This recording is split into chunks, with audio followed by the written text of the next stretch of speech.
world title in everyone's imagination. That's the heavyweight champ. You were here. Everyone else was here. But since then, the feeling has been Joshua makes all this money fighting anyway, 30 million pounds, whatever it is. Why should he take 40 or 50 to fight Wilder when he's making against anybody? He can make 30, 40 million pounds, whatever it is. No fantasy contracts, just reality. You know, bringing our worth to the table and bargaining and negotiating what we're worth and making this fight happen. Which mentality do you come in with? I ask because when you were slick, to me that looked like a better fighter. But maybe this is the kind of fight where you just need to impose your strength. Anthony Joshua exuded calm confidence in his sit-down with Max Kellerman ahead of the Jake Paul fight. He went beyond strategy, addressing pressure, legacy, critics, and the high stakes of facing one of boxing's most polarizing figures. World or a heavyweight champion, you're an undefeated Olympic super heavyweight gold medalist, you're entering your physical prime, and you put 100,000 people in Wembley. So I get your argument. I have the economic clout. He's not coming in as partners. I should get a bigger slice of the pie. Let's have a realistic negotiation. Kellerman, blending sharp analysis with theatrical skepticism, highlighted the oddity of the matchup, a former world champion versus an internet entertainer. Fans have been asking why this fight is happening, and Joshua's response set the tone for the conversation. Beat a guy like that, you're not going to outbox him. If you're waiting on him and he's initiating and he's feinting you into counters and then he's countering. When asked what he respects about Jake Paul, Anthony Joshua replied, he's bringing new eyes to boxing. Despite Paul's unconventional start, Joshua praised his willingness to challenge himself at a high level, noting that his enthusiasm helps shine a spotlight on the sport and reach broader audiences. Jake Paul, does he remind you of any guy that you fought before? Or is this a unique situation that you've never come across? Very unique situation I've never come across, but treating with the same respect that I give all my competition. So you got the mental fortitude, he's got the mental fortitude. But what's the one best thing that you pride Jake Paul of having that maybe you haven't seen in other competition you faced so far? From a physical aspect, I couldn't even mention it at the minute. But from a mental aspect, he offered me the fight. Normally, I'm offering people fights. He's told me, come and fight. So he believes in himself. What does the word legacy mean to you, AJ? Legacy, what does it mean? This is why I was actually asking someone, what does legacy mean? I don't even know. The size difference between Jake Paul and Anthony Joshua is striking. While Paul is strong in his own divisions, standing next to Joshua creates a true David versus Goliath moment. Joshua's natural heavyweight build and presence highlight the contrast, showing years of training and physical development that Paul hasn't matched. Jake Paul versus AJ, as though Jake Paul is the bigger in this equation. Not for me. Maybe for MVP, Nikisa, Jake Paul, but not for me.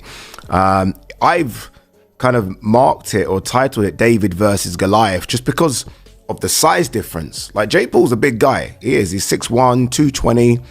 Probably fights around, the 200-pound mark. AJ is an enormous guy. Like, he's a big unit. And I think Jake realized that when they came face to face. I don't know if that's the first time they've ever come that close. I'm sure they've met behind the scenes. But I think there was a realization from Jake Paul, like, fuck, this is a big dude. It's a very big dude who isn't coming to play. Like, there was no play with AJ. That was a press conference that almost sounded like AJ versus someone in the top 10, where AJ's taking it seriously. He's answering the questions direct that Ariel's throwing him. There was no, yeah, we're here to kind of fuck around. This is going to be easy. Give me my money. Let me run back to the UK. This was AJ's like, no, we're taking this seriously. And that ain't a good thing for Jake Paul. It isn't. And AJ is that guy anyway. Like, I would never doubt that AJ would take this seriously. But for Jake Paul, I do wonder if realization is kicking in, or maybe he is just that delusional where he doesn't care. I do, and I've been sort of corrected by a few people who maybe know better, but I do think the Americans don't credit or rate AJ. I do think there's a bit of that. I remember when AJ did the rounds prior to the Ruiz fight, And there were a few people like, yeah, you're not that good. This was prior. Nikisa Badarian, CEO of Most Valuable Promotions, told Sky Sports that the December 19th fight against Anthony Joshua is being marketed as a global-level event. While Joshua brings far more experience, Paul's bold confidence could be the unpredictable X factor. The fight was fast-tracked, originally planned for 2026, but Paul pushed to make it happen sooner, compressing negotiations. Will there be a limit for Joshua? So there's a lot of discussion around the weight. Joshua fought Usyk twice. Both of those times, Usyk was 221 pounds. Joshua was 240 to 245. When Jake fought Mike Tyson last year, 227 pounds. I expect Jake will come in anywhere between 225 and 230, and Anthony Joshua has a weight limit of 245 pounds. There will be those, as you're aware, that will look at it and criticise this fight. There already have been, haven't there? They'll say it's a real mismatch. What would you say to them? Are we going to be watching sport at its purest? I would say it's much less of a mismatch than what you saw with AJ and Francis Ngannou, who a massive man, but relatively no boxing experience. I would say it's much less of a mismatch than AJ's 9th or 10th fight against guys who've been knocked out 20 to 25 times. Given AJ's pedigree, Jake is built for this. Jake is built for the big moments. So do I think it's dangerous for Jake Paul? Absolutely. Do I think it's also dangerous for Anthony Joshua? Alexander Usyk sees the Anthony Joshua versus Jake Paul fight as one-sided.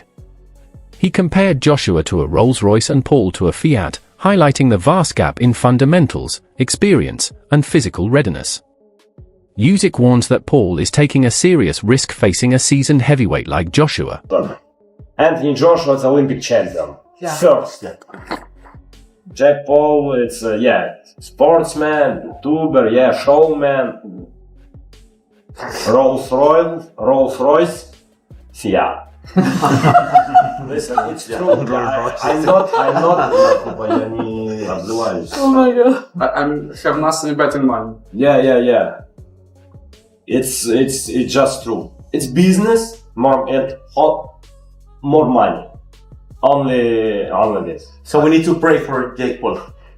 Yes. I will pray Jake Paul because I want to fight with Jake Paul in octagon. Yeah.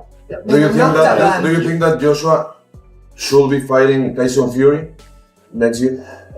I want this fight. Yeah, I fan.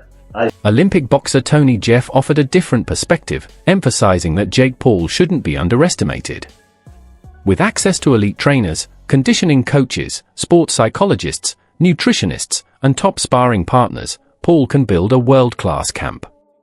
Jeff also highlighted Paul's youth, noting that younger fighters recover faster, train harder, and often have more energy, giving him a potential edge. Tail of the tape. Now looking at the age difference, we've got 28 years old compared to 36 years old. So I guess the advantage there goes a little bit towards Jake Paul. 28-year-old is better than a 36-year-old. But that being said, we've got talking about experience and everything else, what comes with being 36 years old at Anthony Joshua's level. And then like I mentioned, the heavyweights kind of seem to prime a little bit older. Now come down to the height and the weight. This is the big one. 6'1" versus 6'6". 200 pounds versus 252 pounds. We got a 252 pounder in Anthony Joshua. The reach advantage is a lot, which we would expect. Amateur fights, we can see that Jake's only had one, where AJ's had 43, but 43 of them are including at the highest level, Olympic level.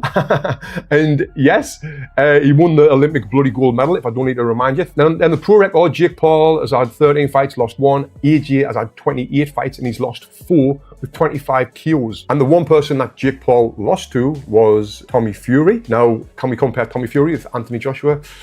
Not at all. It's like night and day. So now I'm going to talk about the rules of this fight, and I'll give you my prediction, which is going to shock a lot of people after this. So, what are the rules? The bout will take place at a heavyweight, obviously. It's going to be 8 3-minute rounds. You might think, well, that's better for Jake Paul, and I'm thinking, not really. It's better for Anthony Joshua because he's just going to go all out for them 8 3-minute rounds. And imagine that, Anthony Joshua blasting at you, 6'6", whatever he is, 250 pounds, throwing big bombs at you. Anyway, both fighters will be using 10-ounce gloves for the duration of the contest. Why have they got that on there? It says both fighters will be wearing 10-ounce gloves for the duration of the contest. What are they expect them to take them off halfway through and switch them to 12s. But I guess these days, anything happens in boxing, right? The boys will follow similar rules to Jake Paul and Mike Tyson in November, but that fight was 8 2-minute rounds and 14-ounce gloves. Not similar if it's smaller gloves and 2-minute rounds. Who ruled this for DAZN? It marks the first time Joshua will have contested less than 10 rounds. Veteran heavyweight Derek Chisora slammed the idea of Jake Paul receiving a WBC ranking, calling it a disrespect to boxing. He argued that rankings should be earned in the ring, not handed out for fame or promotional value, accusing WBC President Mauricio Sullivan of prioritizing money over credibility. Meanwhile, many analysts defend Joshua, pointing out that despite past knockout losses, he still possesses world-class skills, immense power, and the experience needed to win if he remains disciplined and focused. UFC have said they're going to give a cruiserweight ranking to the winner of this fight. Do you think they deserve one? No, I don't think so. I don't know why. It's hard enough for real athletes, for real boxers to gain those rankings. And then suddenly, this Solomon Souza decides to give double ranking because he's getting some greens in his, in his back pocket. No, that is... Anthony Yarde took a more aggressive stance, warning Joshua not to underestimate Jake Paul. He emphasized that Paul excels at creating hype and turning fights into global spectacles, which can distract opponents. Yarde stressed that if Joshua enters the fight too relaxed, Paul could catch him off guard. AJ's laughing. Against Jake Paul, come on. If it's not, there's all these people say, oh, it's all fixed and all these things like that. If that's not true, AJ should just go up there and punch him up, But if some funny stuff happens and Jake Paul starts doing the rope-a-dope, the something must be going on. But yeah, I don't think this fight's crazy. I think but Jake Paul's a master at getting eyes, He's been like that. He's very smart.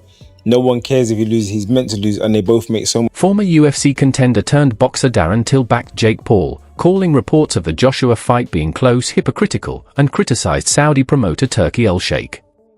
Till emphasized that Paul has nothing to lose and highlighted Joshua's mental vulnerabilities, stating that Jake's toughness could give him a key advantage if the fight happens. That's Jake Paul.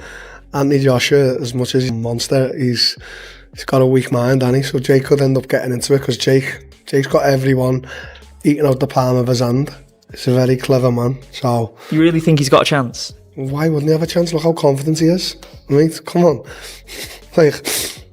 Anthony would have all the pressure in the world, and if Anthony didn't do him with the first few punches, he'd start doubting himself in his head, because that's what he does.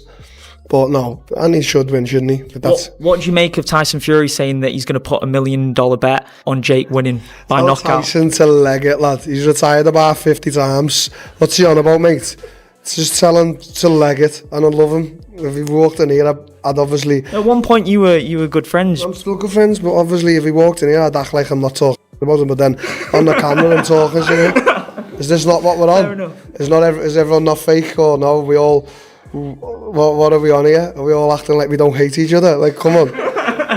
Like what? You're on absolute smoke today. Shut your mouth, Tyson. Sonnen joked that Jake Paul would try to call out AJ even on fight day, but reminded everyone this isn't how the business works.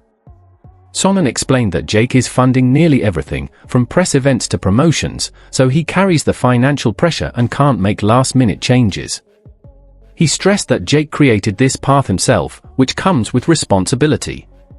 While many analysts doubt Jake will actually fight Joshua, Sonnen believes he arranged the bout intentionally and is committed to it. They're telling you what they would do. Do you think this guy would fight this guy? No way. He'd get his ass kicked. So they're telling you about themselves. They're letting you know that they would not take a fight that they didn't know that they were going to win. When the person says, mark my words, Jake Paul will pull out of this fight, he might even do it the day of. Pull out of the fight to who? It's his fight. Who is this mystery person? Did you write? Because I know this is a big category. I just read one guy that said this. But I'm talking to a lot of you, aren't I? A lot of you believe that Jake Paul is going to pull out of that fight. Might even do it the day of, correct? Correct? Okay. Who would he pull out to? He is the promoter. Who would he call? Does he send an email to himself? Does he send a text message to himself? Does he schedule a meeting, come in and sit down, cross the table, and look in the eye himself? Like, it's the part that is the most fascinating about the whole thing, is that Jake would be the one to be the skunk at the garden party. It's his money that has brought us. Sloppy mismatch. DJ's experience, size, and skill could make this a one-sided beatdown if Jake Paul can't bridge the gap.